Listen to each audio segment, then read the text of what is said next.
Jake Morrison gripped the controls of his small transport ship as red warning lights flashed across the dashboard. The engines were failing and smoke filled the cramped cockpit. Through the viewport, he could see the purple and orange surface of the alien planet Vextar rushing up to meet him.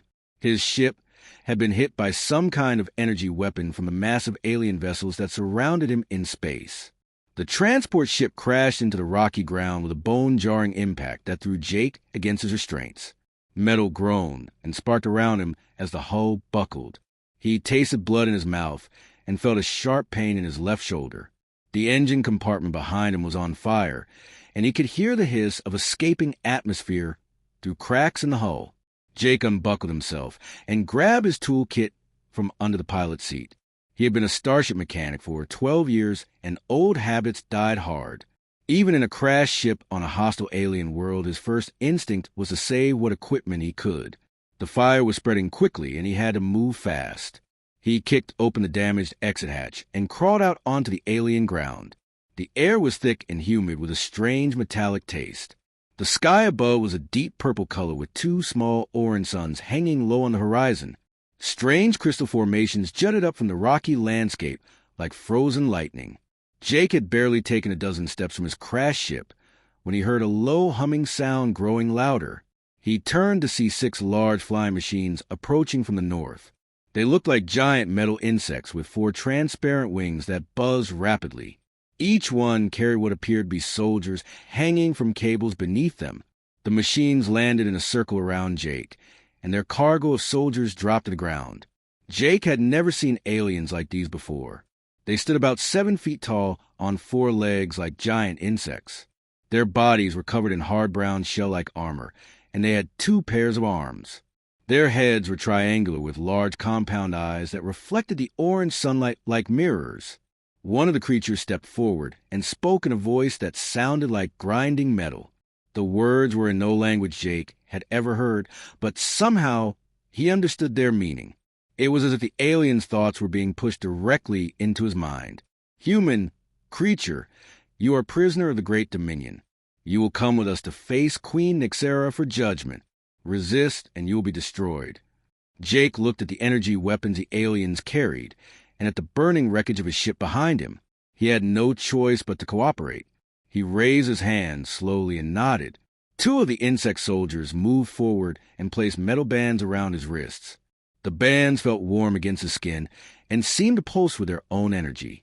They lifted him up between 2 of the flying machines and carried him across the alien landscape.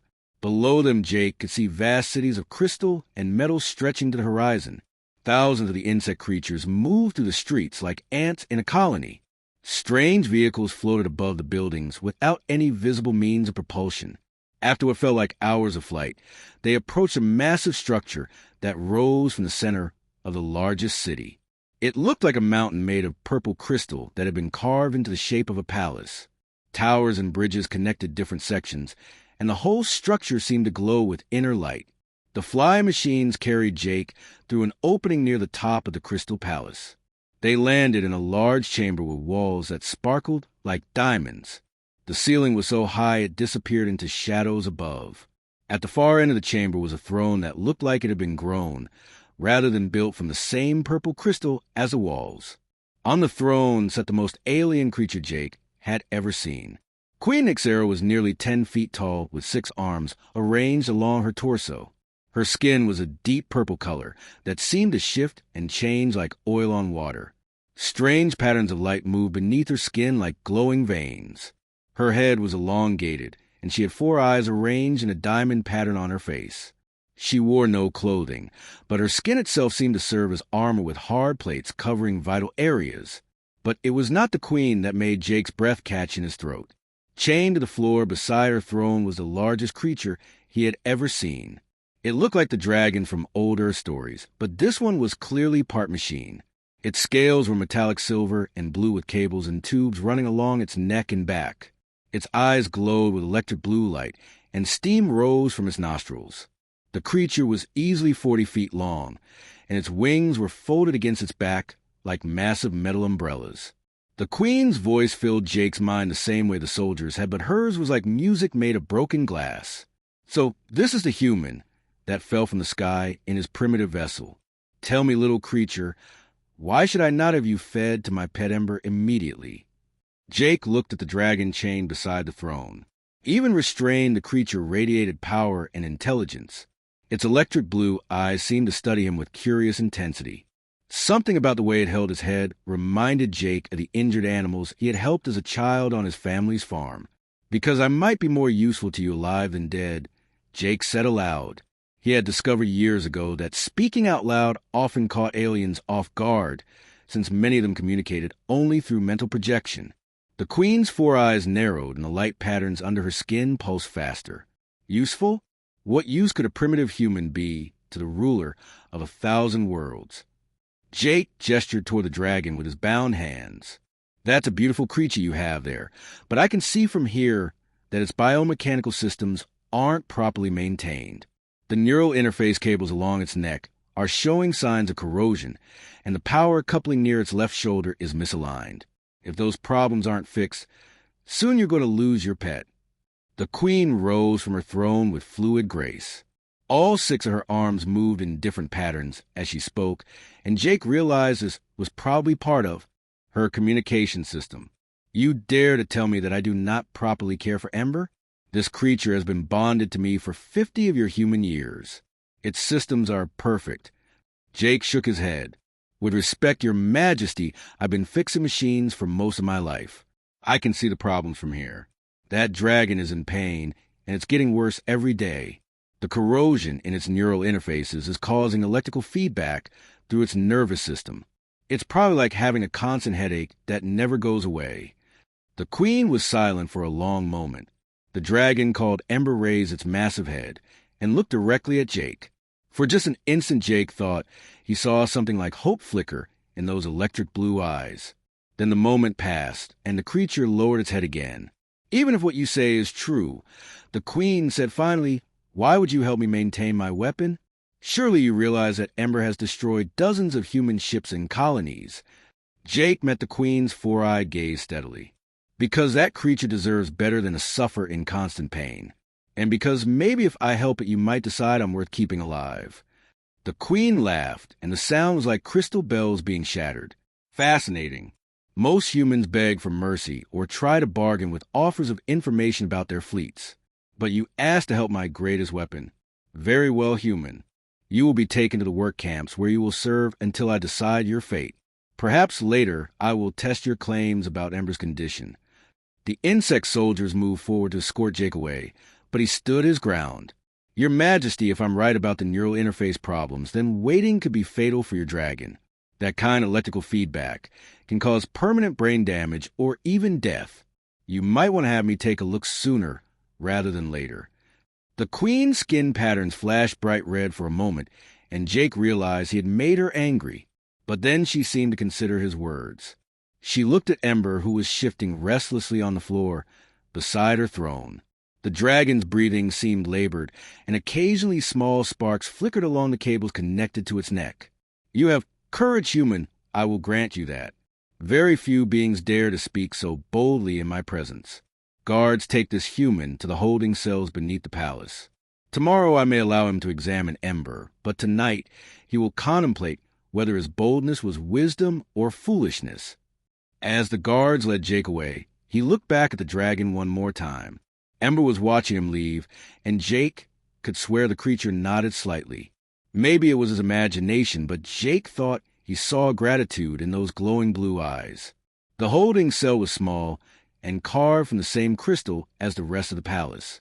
There was a simple cot and a basin of water, but nothing else. Jake sat on the cot and examined his injured shoulder.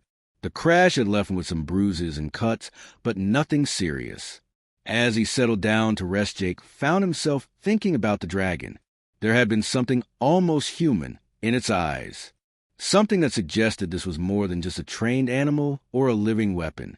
Tomorrow, he might get a chance to help the creature, and maybe in doing so find a way to survive in this alien place. Outside his cell, he could hear the strange sounds of the alien palace. Footsteps that clicked like insects walking on stone. Voices that hummed and buzzed in languages he couldn't understand. and somewhere in the distance the occasional sound of something large moving restlessly in chains. Jake closed his eyes and tried to sleep, but his mind kept returning to the image of the dragon's electric blue eyes and the pain he had seen there. Tomorrow would bring new challenges, but tonight all he could do was rest and hope that his gamble would pay off. Jake woke to the sound of heavy footsteps echoing to the crystal corridors outside his cell. The orange light from the twin suns filtered through a small window high on the wall, telling him it was morning on this alien world. His shoulders still ached from the crash, but he felt rested enough to face whatever the day would bring. The cell door opened with a grinding sound of crystal against metal. Two of the insect guards stood in the doorway, their compound eyes reflecting the light like mirrors. Between them was a third alien that Jake had not seen before. This one was shorter and had only 4 arms instead of 6. Its shell was a lighter brown color, and it carried what looked like medical equipment. Human creature. The new alien spoke directly into Jake's mind. I am Healer Voss. The Queen has commanded that you be examined before you are allowed near the Great Ember. We must ensure you carry no diseases or parasites that could harm the Queen's prize. Jake stood up slowly and allowed the healer to run strange scanning devices over his body. The machines hummed and beeped in patterns that meant nothing to him, but seemed to satisfy Voss. After several minutes, the healer stepped back and nodded to the guards. The human appears healthy, though his internal structure is quite primitive. Queen Nyxera waits in the lower chambers. They led Jake through corridors he had not seen the day before. These passages were deeper in the palace, and the walls were made of darker crystal that seemed to absorb light rather than reflect it. The air grew cooler as they descended, and Jake could smell something metallic and sharp like the scent of lightning during a thunderstorm. They emerged into a vast underground chamber that must have been directly beneath the throne room. The ceiling was supported by massive columns of crystal and metal that stretched up into darkness. Along the walls were holding pens and cages of various sizes. Some contained creatures Jake could not identify, while others held what looked like broken machinery. At the center of the chamber was Queen Nyxera standing beside the dragon Ember. In the dimmer light of this place, the creature looked even more magnificent and terrible than it had the day before. Its metallic scales caught what light there was and threw it back in blues and silvers. But now Jake could see more clearly the cables and tubes that connected to various parts of its body. The dragon was not chained here, as it had been beside the throne. Instead, it lay on what appeared to be a massive metal platform covered with soft material. But even without chains, Jake could see that Ember was not free. The cables connected to its neck and back led to a complex control system built into the wall nearby. The creature's eyes were closed, and its breathing was slow and labored. "Approach human," the Queen commanded. "You claim to understand the workings of my Ember. Now you will prove your words or face the consequences of deception." Jake walked slowly toward the dragon, keeping his movements calm and unthreatening. As he got closer, he could see more details of the biomechanical systems that had been grafted onto the creature. What he saw made his heart sick with anger, though he was careful not to let his feelings show on his face. The neural interface cables were worse than he had thought. The connections where they entered the dragon's skull were red and inflamed. Some kind of infection had set in around the metal implants. The power coupling he had noticed a day before was not just misaligned, it was actually causing burns on the creature's hide, where electrical current was leaking out. But it was a control system itself that made Jake truly angry. The cables were not just connected to Ember's nervous system. They were buried deep into the creature's brain. Whoever had built this system had turned a living intelligent being into nothing more than a remote control weapon. The dragon had no choice but to obey because the control system could override its own thoughts and instincts. "Well, human," the Queen demanded, "what do you see?" Jake took a deep breath and chose his words carefully. He needed to help the dragon, but he also needed to stay alive long enough to do it. "Your Majesty, the problems are worse than I thought yesterday. The neural interfaces are infected and causing constant pain. The power coupling is burning the creature's skin. But the biggest problem is in the control system itself." The Queen's skin patterns flashed red again. "Explain." "The control cables are sending too much electrical current directly into the brain. It's like running too much power through a circuit that wasn't designed for it. Eventually, something is going to burn out permanently." If that happens, you'll lose your dragon. Queen Nyxera moved closer to examine the control system herself. Her 4 eyes could apparently see things that human eyes could not, because she spent several minutes studying displays and readouts that looked blank to Jake. Finally, she stepped back with what might have been concern on her alien features. The power levels have increased over the past several rotations, she admitted. I assumed this was because Ember was growing stronger. You suggest instead that the systems are failing. Jake nodded. That's exactly what I'm suggesting. The dragon's brain is trying to resist the control signals, so the system automatically increases power to force compliance. But there's a limit to how much a living brain can take. Push too hard and you'll cause permanent damage or death. The queen was silent for a long moment. Then she gestured with all 6 arms in a complex pattern that Jake was beginning to recognize as her way of showing deep thought. If what you say is true, then Ember is indeed in danger. But how do I know you are not simply trying to trick me into damaging my own weapon? Because, Jake said, looking directly at the dragon's closed eyes, I'm going to ask you to let me work on the systems while your dragon is conscious and able to tell you if I'm helping or hurting. If I try anything that damages Ember, the creature will let you know immediately. This seemed to surprise the queen. You would risk your life on Ember's judgment of your actions? Yes, Jake said without hesitation. Because I think your dragon is a lot smarter than you realize. Smart enough to know the difference between someone trying to help and someone trying to harm. The queen studied Jake for several minutes with all 4 of her eyes.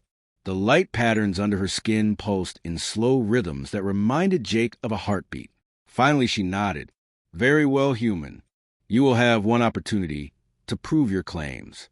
But know this, if you cause any harm to Ember, I will have you fed to the scavenger worms while you still live. Jake swallowed hard but nodded his agreement. The queen moved the control system and began manipulating controls that looked like a combination of buttons, crystals, and living tissue. Slowly, the dragon's eyes began to open. The electric blue glow was dimmer than Jake had seen before, and he could see pain in those massive pupils. Ember raised its great head and looked around the chamber. When its gaze fell on Jake the dragon's eyes seemed to focus with interest. The creature made a low sound that was somewhere between a growl and a purr. Jake had the strange feeling that the dragon was trying to communicate with him. Ember can understand speech in several languages, the queen explained, but the control system prevents it from speaking. The creature can only make basic sounds. Jake approached the dragon slowly with his hands visible. Hello, Ember, he said softly. I know you're in pain and I want to help, but I need you to trust me and stay very still while I work. Can you do that? The dragon's response surprised everyone in the chamber. Ember slowly lowered its massive head until it was resting on the platform just a few feet from Jake. The gesture was unmistakably one of trust and submission. Even the queen stepped back in amazement. In 50 years, Ember has never shown such behavior toward anyone but me, she whispered. How did you accomplish this? Jake was already examining the infected neural interfaces more closely. I think your dragon recognizes that I want to help rather than control. There's a difference between earning trust and demanding obedience. He found the worst of the infected connection points and gently touched the area around it. Ember flinched but did not pull away. The skin around the metal implant was hot with fever, and Jake could see that infection was spreading along the cable pathways. I need tools, Jake told the queen. Medical supplies to clean these infections, and proper instruments to adjust the power couplings. Do you have anything like that? The queen gestured to Healer Voss, who had been watching from nearby. Bring the human whatever he requires, but watch him carefully. Over the next several hours, Jake worked on the dragon systems with growing amazement.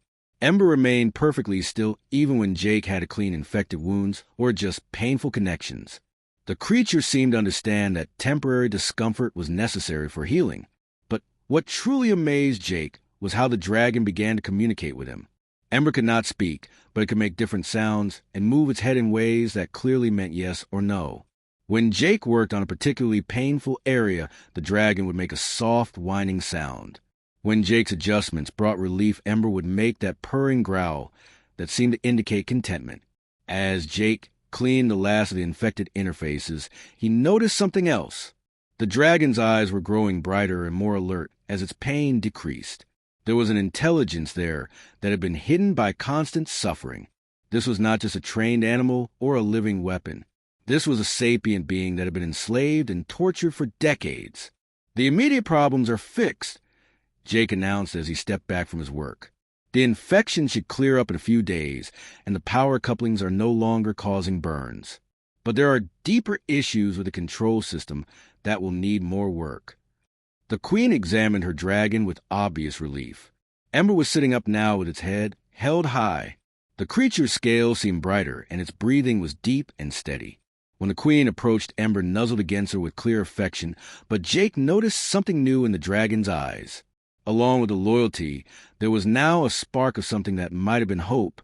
"You have done well, human," the queen said. "Ember appears much improved. You will return to your cell now, but tomorrow you will continue this work. Perhaps you will prove useful after all." As the guards led Jake away, he looked back at the dragon one more time. Ember was watching him leave, and Jake was certain he saw gratitude in those electric blue eyes. But there was something else there, too. Something that looked very much like a plan. Jake spent the next 3 days working on Ember's systems under the watchful eyes of Queen Nixera and her guards.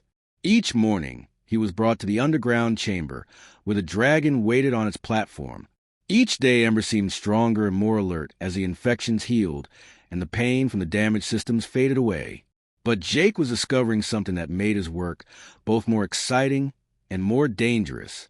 The dragon was far more intelligent than anyone realized, including the queen herself. On the second day, Jake had brought his diagnostic equipment to check the electrical patterns in Ember's neural interfaces. What he found amazed him. The dragon's brain was not just receiving signals from the control system. It was actively analyzing and sometimes fighting against them. The patterns Jake saw on his instruments looked almost like computer code. Ember was trying to communicate through the very systems that controlled it. Jake began to pay closer attention to these electrical patterns while he worked. Gradually, he started to recognize different signals. Short pulses seemed to mean agreement, while longer waves indicated disagreement. Complex patterns that repeated themselves appeared to be the dragon trying to share memories or thoughts.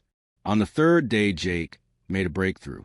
He was adjusting a power regulator near Ember's left shoulder when his diagnostic scanner picked up a very specific pattern. The signal was brief but unmistakably clear. It was a dragon's name for itself, but not the name the queen had given it. This was something far older and more personal.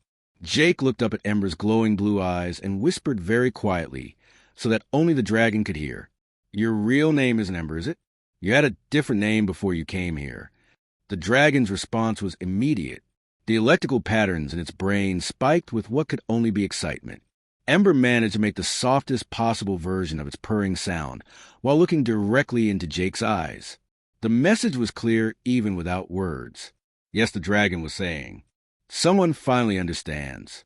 From that moment, Jake began to learn more about his patient through the electrical signals. Working carefully so that the queen and guards would not notice, he started to decode the dragon's attempts at communication. What he learned filled him with both wonder and rage. Ember had not been born in captivity. The dragon's earliest memories were flying free through the clouds of a distant world. It had lived in a community of others like itself, creatures of incredible intelligence who could speak to each other through both sound and thought. They had been explorers and artists creating beautiful formations in the sky and songs that could be heard across continents. Then the Dominion ships had come. Ember's people had tried to flee, but they were no match for the alien technology. Most of the dragons had been killed, but a few of the youngest and strongest had been captured alive.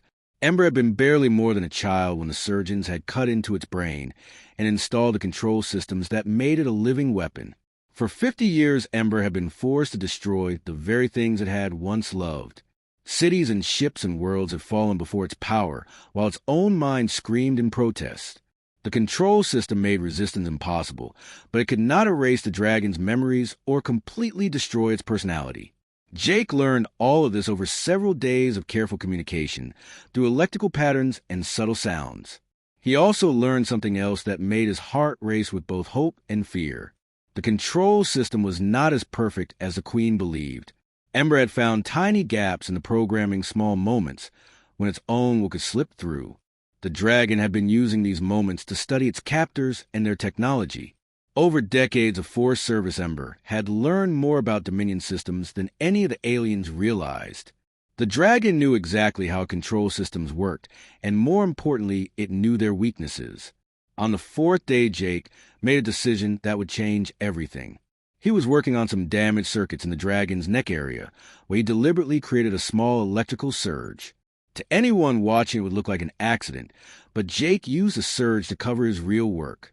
He began to rewire some of the control pathways. The changes were tiny and carefully hidden. Jake rerouted some signals through backup systems and created new pathways that bypassed the main control nodes. To the Queen scanners, everything would appear normal, but Ember would have slightly more freedom to think and act independently. The dragon understood immediately what Jake was doing. The electrical patterns in its brain showed gratitude so intense that Jake had to blink back tears. Ember was risking everything by allowing Jake to make these changes. If the Queen discovered what they were doing, both of them would face punishment worse than death. But Jake also sensed something else in the dragon's signals. Ember was not just grateful for the increased freedom. The dragon was beginning to plan something. The electrical patterns Jake detected were becoming more complex and organized, as if Ember was working out the details of some great design. "How are your repairs progressing, human?" Queen Ixera asked as she approached Jake's work area. She had been visiting more frequently as Ember's condition improved, and Jake could see genuine affection in the way she looked at her dragon. "Very well, Your Majesty," Jake replied while carefully hiding his tools. "The infections are completely healed, and all the damaged systems are functioning normally. Ember is probably stronger now than it has been in years." The Queen moved closer to examine the control system displays. "Indeed, the power readings are excellent. You have proven more useful than I expected. Perhaps when this work is complete, I will find other tasks for your skills." Jake nodded respectfully, but his mind was racing. Other tasks would mean staying in the palace longer, which would give him more opportunities to work with Ember. But it would also mean more chances for the Queen to discover what they were really doing. That evening in his cell, Jake lay awake thinking about everything he had learned. Ember was not just intelligent, it was brilliant. The dragon had spent 50 years studying its captors and preparing for some kind of action. Jake's modifications to the control system were giving Ember the freedom it needed to put whatever plan it had into motion. The next morning brought an unexpected change. Instead of being taken to the underground chamber, Jake was escorted to a different part of the palace. The guards led him through corridors filled with activity as aliens hurried back and forth carrying equipment and weapons. They entered a massive chamber with a transparent dome ceiling that looked up at the purple sky. In the center of the room was a raised platform surrounded by viewing areas filled with other aliens. Jake realized this was some kind of arena or demonstration area. Queen Ixera stood on the main platform wearing elaborate ceremonial armor. Around her were aliens Jake had not seen before. These visitors wore different styles of clothing and had slightly different body shapes, suggesting they came from other worlds or species within the Dominion. "Ah, my useful human," the Queen called when she saw Jake. "You arrive at a perfect time. Today I will demonstrate to my fellow rulers the power of my perfectly restored Ember. Your work has made this display possible." Jake felt his stomach drop as he realized what was happening. The Queen was going to show off her dragon to other alien leaders. This meant Ember would be forced to use its weapons and destructive power to impress the visitors. All of Jake's work to help the dragon heal and gain some freedom was about to be used to make a more effective instrument of destruction. The great doors at one end of the chamber began to open, and Jake heard the sound of massive footsteps. Ember entered the arena with its head held high, and its scales gleaming in the light from above. The dragon looked magnificent and terrifying, but Jake could see subtle signs that others would miss.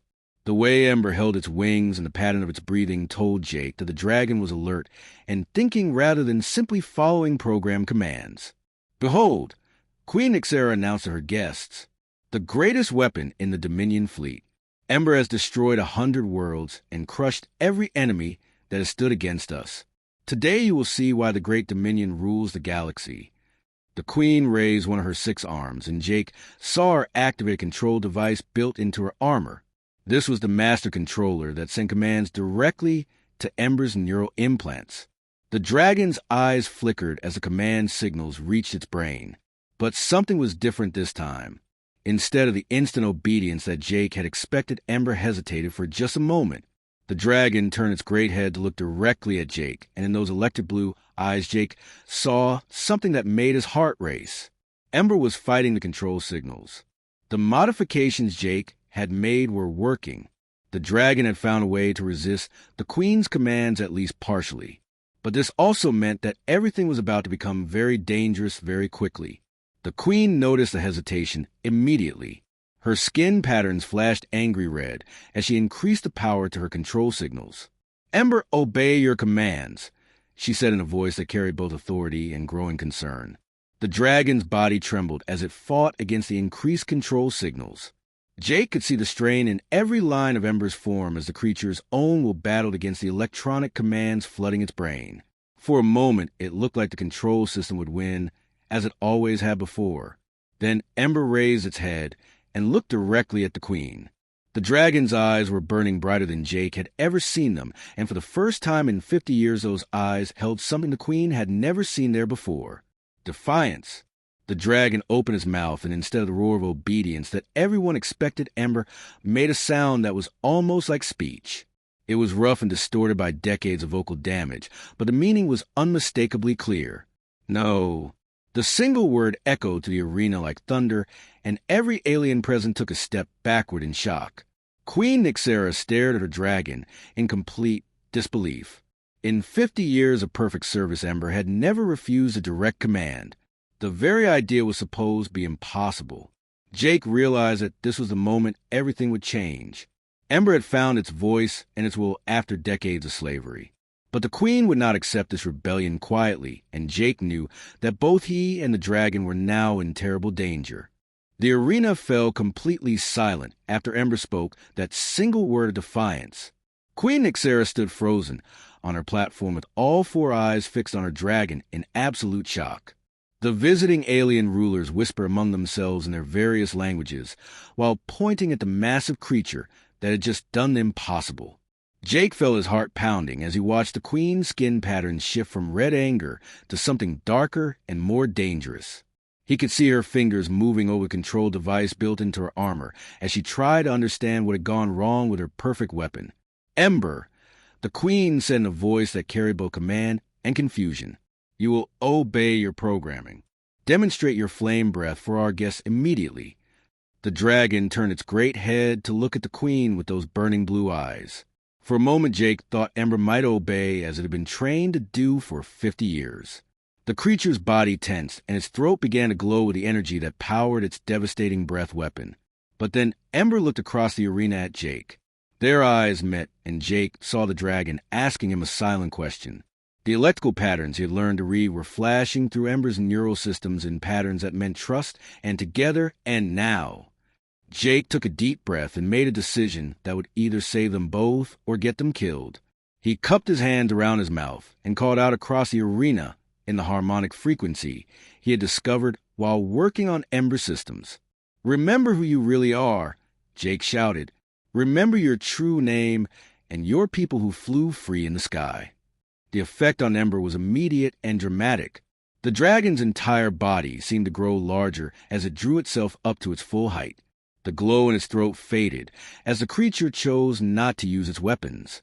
Instead, Ember turned away from the Queen and the visiting dignitaries and looked up at the transparent dome above them. Queen Nixera's rage finally exploded. Her skin patterns flashed brilliant red and white as she poured more power into her control signals. "How dare you corrupt my dragon with your primitive human tricks?" she screamed at Jake.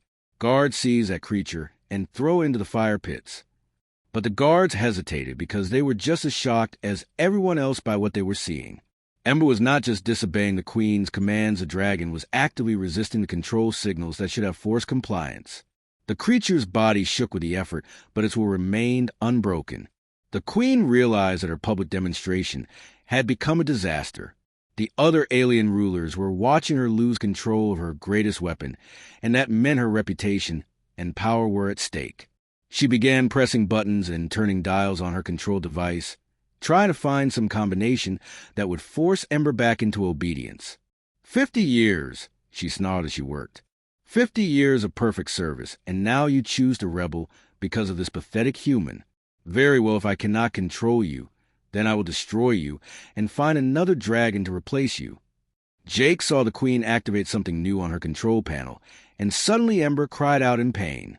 The dragon's neural implants were not just sending control signals. Now they were delivering punishment shocks directly into the creature's brain. Ember collapsed to its knees as waves of agony coursed through its nervous system. "Stop," Jake shouted as he tried to run toward the dragon. "You're going to kill it."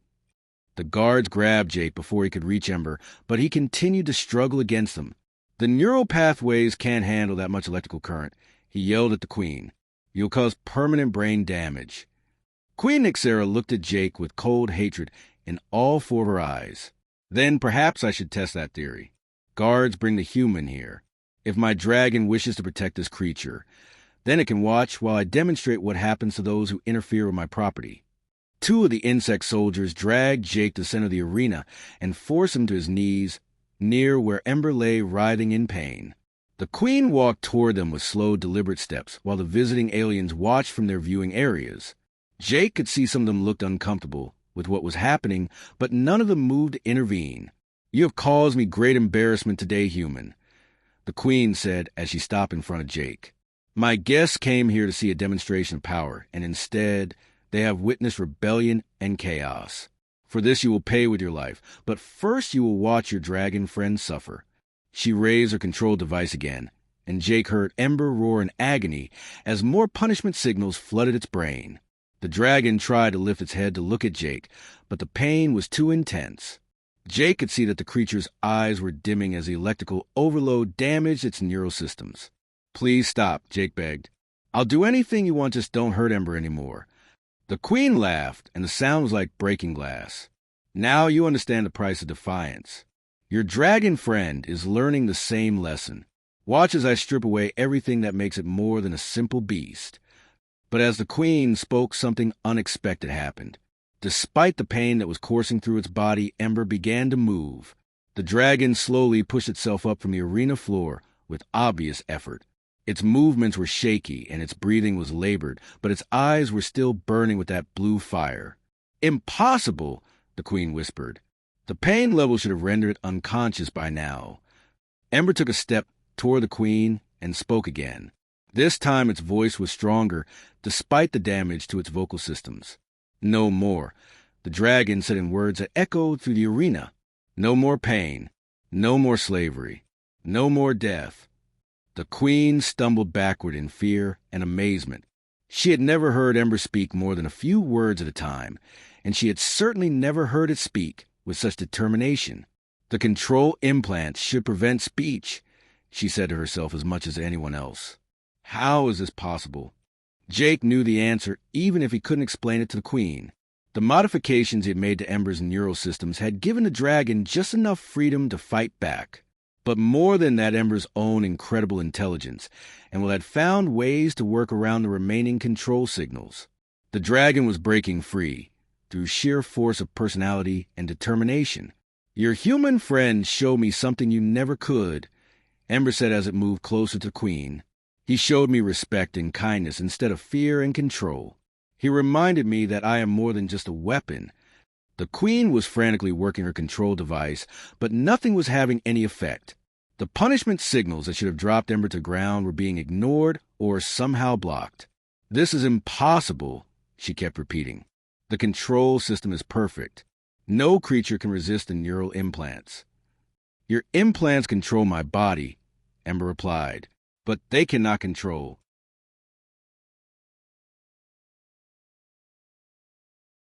my spirit, and my spirit chooses freedom."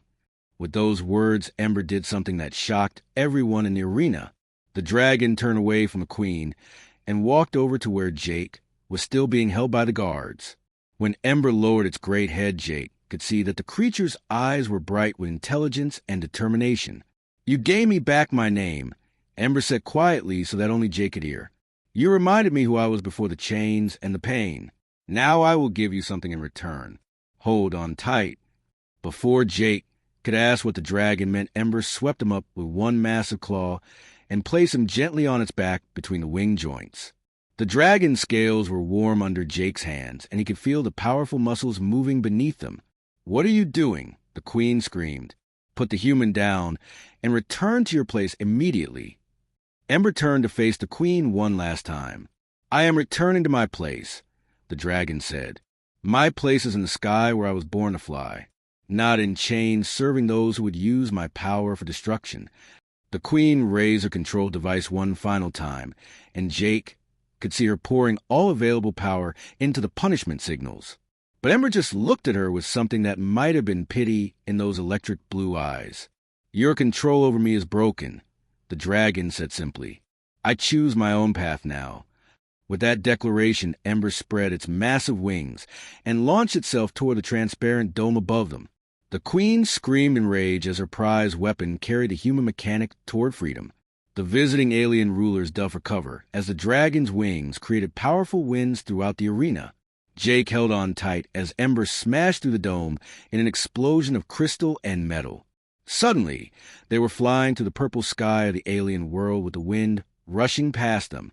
Below, Jake could see the crystal palace growing smaller as they climbed higher into the atmosphere. "Where are we going?" Jake called out over the sound of the wind. Ember's response came not through words, but through the electrical patterns Jake had learned to understand. The dragon was sharing images and sensations directly with Jake's mind through some form of telepathic contact. Jake saw flashes of distant stars and worlds where other dragons might still live free. He felt Ember's joy at fly without chains for the first time in 50 years. But he also sensed something else in the dragon's thoughts. Ember was not just running away from the queen and her palace. The dragon had a plan, and that plan involved more than just their own escape. Ember intended to make sure that what had been done to it would never happen to any other creature. As they flew higher into the alien sky, Jake realized that this was only the beginning of their journey together. The queen would not give up easily, and she had the resources of an entire galactic empire at her disposal. But for the first time in 50 years, Ember was truly free, and Jake had played a part in making that freedom possible. The dragon's grateful thoughts filled Jake's mind as they soared through the clouds toward an uncertain but hopeful future. Ember flew higher into the purple sky as the crystal palace fell away beneath them. Jake held tight to the dragon's scales and watched the alien landscape spread out below like a map made of jewels and metal. The twin orange suns were setting on the horizon, painting the clouds in shades of gold and crimson. But their freedom was short-lived. Jake could already see dark shapes rising from the palace and the surrounding cities. The queen's forces were mobilizing with incredible speed, and dozens of flying war machines were taking to the sky in pursuit. Their insect-like forms buzzed through the air, trailing streams of energy as they climbed toward the escaping dragon. "They're coming after us!" Jake called to Ember over the sound of rushing wind. The dragon's response came as thoughts and images flowing directly into Jake's mind. Ember was not surprised by the pursuit and had expected the queen to send her entire fleet, if necessary. But the dragon had advantages that the mechanical ships did not. Ember knew this world better than any pilot, and had spent 50 years learning the capabilities of Dominion technology. More importantly, Ember was no longer fighting alone. The modifications Jake had made to the neural systems had done more than just break the queen's control. They had restored connections in the dragon's brain that had been severed for decades. Ember could now access memories and abilities that had been locked away since its capture. The dragon suddenly folded its wings and dove toward a range of crystal mountains that jutted up from the landscape like frozen lightning. Jake's stomach dropped as they plummeted through the clouds, but he trusted Ember's flying skills completely. At the last possible moment, the dragon spread its wings again, and they soared between two towering peaks. Behind them, the pursuing ships were not so graceful. Several of the smaller vessels crashed into the crystal formations while trying to follow Ember's path. The larger ships had to fly around the mountains, which gave the dragon precious seconds to increase its lead. But Jake could see that more ships were joining the chase from other directions. The queen had clearly decided that recapturing her prize was worth mobilizing every available resource. Energy beams began to flash past them as the pursuing ships opened fire. Ember banked sharply to avoid a barrage of weapons fire, and Jake felt the dragon's muscles tense with something that might have been anger. For 50 years, Ember had been forced to use its power to destroy others. Now those same forces were being turned against the dragon itself. "We need to find somewhere to hide," Jake shouted. "There are too many of them." But Ember had a different plan. The dragon's thoughts flowed into Jake's mind, carrying images of other worlds and distant star systems. Ember was not trying to hide on this planet. The dragon intended to leave the world entirely and seek out others of its kind who might still exist somewhere in the galaxy. Jake felt a moment of panic as he realized what this meant. "I can't survive in space," he called to the dragon. "Humans need air and protection from radiation." Ember's response was immediate and reassuring. The dragon shared memories of its original abilities before the Dominion had modified its body. Ember could generate protective field of energy that would keep Jake safe during space travel. The biomechanical modifications had actually enhanced these natural powers rather than replacing them. More energy beams flashed around them as the pursuing ships closed in. One blast clipped Ember's left wing, and Jake felt the dragon shudder with pain. But instead of slowing down the injury, seemed to make Ember more determined. The dragon's eyes blazed brighter, and Jake could feel power building in the creature's body.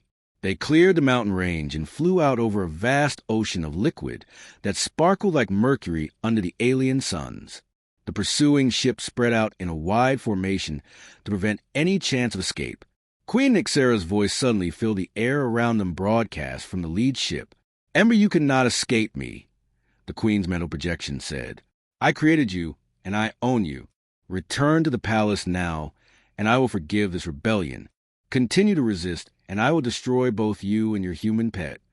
The dragon's response was to climb higher into the atmosphere, where the air grew thin and the sky began to darken toward the black of space. Jake could feel Ember extending some kind of energy field around them both. The air remained breathable, and he did not feel the cold that should have come with such altitude. "Your Majesty," Jake called back using his own voice, since he had no way to project thoughts like the aliens could. "You never created Ember. You just enslaved someone who was already magnificent. And now that slavery is over." The Queen's rage was visible even from a distance as her flagship accelerated toward them. "Foolish human, you understand nothing. Ember is a weapon, nothing more. Without my control, it will revert to a mindless beast." But even as she spoke those words, Jake could feel the intelligence and personality flowing from Ember's mind into his own. The dragon was sharing its true memories now. Images of a beautiful world where creatures like Ember had lived in harmony with nature and each other. They had been philosophers and artists as much as they were powerful beings. They had explored the stars not to conquer, but to learn and grow. The Dominion had destroyed that world and scattered its people. Most had been killed, but a few like Ember had been captured and turned into living weapons. For 50 years, Ember had carried the grief of its lost people and the shame of being forced to destroy others. But now that burden was lifting as the dragon remembered who it truly was. They reached the edge of the atmosphere, and Jake could see the curve of the planet below them. The pursuing ships were falling behind as their engines struggled with the thin air. But the Queen's flagship was still climbing toward them with its more powerful systems. Ember spread its wings wide, and Jake felt the dragon gathering energy for something he had never seen before. This was not the destructive flame breath that the Queen had used as a weapon. This was something far older and more fundamental. It was a power that had once allowed Ember's people to travel between stars without ships. "Hold on." Ember's thoughts whispered in Jake's mind. "We are going home." A sphere of brilliant energy formed around them, and suddenly they were moving faster than Jake had ever imagined possible. The planet fell away beneath them in seconds, and the stars grew bright in the black sky ahead. Jake should have been terrified by the impossible speed, but Ember's protective field kept him safe and comfortable. Behind them, Queen Nixera's ships tried to follow, but their technology could not match the ancient power that Ember was using. The dragon's natural abilities had been enhanced by 50 years of biomechanical modifications, but they were still fundamentally the same powers its people had possessed for millions of years. As they flew through space toward distant stars, Jake felt Ember sharing more memories and knowledge. The dragon was teaching him about the galaxy and the many worlds where intelligent life had once flourished before the Dominion's conquest. Some of those worlds still held secrets and survivors. Who might remember the old ways? Where are we going? Jake asked through the mental connection they now shared.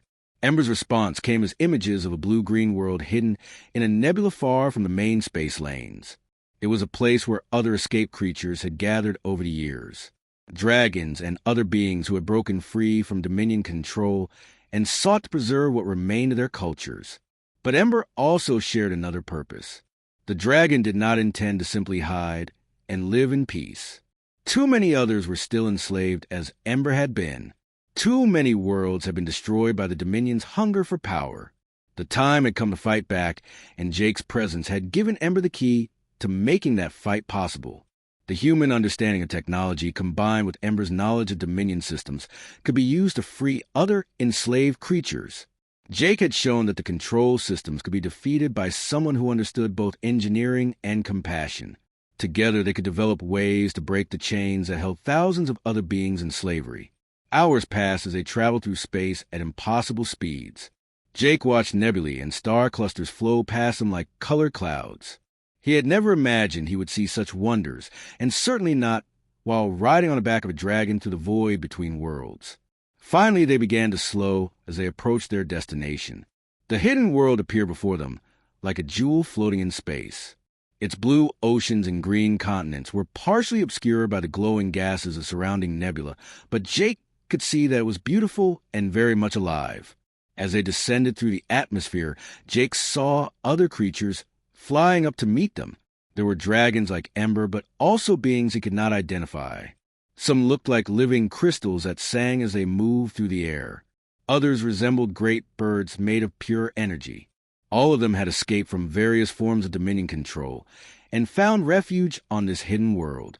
They landed in a vast meadow filled with flowers that glowed softly in the light of an unfamiliar sun. Ember folded its wings and lowered its head so that Jake could climb down onto the soft grass. The dragon's eyes were brighter than Jake had ever seen them, and for the first time in 50 years, Ember looked truly at peace. "Thank you," the dragon said aloud in a voice that was growing stronger with each word. "You gave me back my freedom and reminded me who I was meant to be. Now we will work together to help others find their own freedom." Jake looked around at the beautiful world where they had found sanctuary and at the other escaped beings who were gathering to welcome them. He thought about Queen Nyxera back on her crystal throne, probably still raging about the loss of her perfect weapon. She would never understand that what she had lost was not a weapon at all, but a person deserving of respect and freedom. "So what do we do now?" Jake asked. Ember's response came with images of the future they would build together. A future where beings like the dragon would fly, free among the stars. Where the Dominion slaves would remember their true names and break their own chains. Where a human mechanic and a dragon philosopher would prove that understanding and compassion were more powerful than any weapon. The adventure was just beginning.